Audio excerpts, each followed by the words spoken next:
কে এই ফারজানা সিথি? কেনই বা নেট জগতে ভাইরাল এই তরুণী? বিস্তারিত জানাবো আজকের এই ভিডিওতে। আমি আছি মোহাম্মদ হামিম। বিস্তারিত জানতে পুরো ভিডিওটি দেখুন। কোটা সংস্কার আন্দোলনে মোহিনী নারী হিসেবে নেট জগতে পরিচয় পেয়েছিলেন এই ফারজানা সিথি। সামাজিক যোগাযোগের মাধ্যমে এই তরুণী বেশ কয়েকটি ভিডিও ভাইরাল হয়েছে ইতিমধ্যে, যেখানে তাকে সেনা সদস্যের সঙ্গে উদ্ধত্যপূর্ণ আচরণ করতে দেখা গেছে, যা বাংলাদেশের মানুষ কখনোই আশা করেনি এই তরুণীর কাছ থেকে।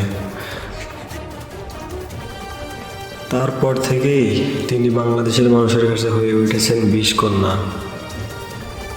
এই ফারজানা সিথি একজন ঢাকা বিশ্ববিদ্যালয়ের শিক্ষার্থী। তিনি কোটা সংস্কার আন্দোলনের প্ল্যাটফর্ম বৈষম্য বিরোধী ছাত্র আন্দোলনের বিশ্ববিদ্যালয়ের সমন্বয়ক। তিনি সেনা সদস্যদের সাথে খারাপ আচরণ করে পরে লাইভে এসে ক্ষমা চান। আমি তার জন্য খুবই দুঃখিত, বাংলাদেশ আর্মির কাছে আমি খুবই দুঃখিত এরকম ব্যবহার। কিন্তু বাঙালি তো ছেড়ে দেওয়ার মানুষ নয়। নেট জগতে ভাইরাল হয়েছে এই মোহিনী নারীর অশ্লীল ও নেশারত অবস্থায় কিছু ছবি ও ভিডিও ক্লিপস, যা নিয়ে তোলপাড় শুরু হয়েছে ইতিমধ্যে নেট জগতে। যাকে সবাই মোহিনী নারী হিসেবে দেখেছিল রাজপথে, তাকে অবস্থায় দেখবে বাংলাদেশের মানুষ তো কখনোই আশাবাদী ছিল না।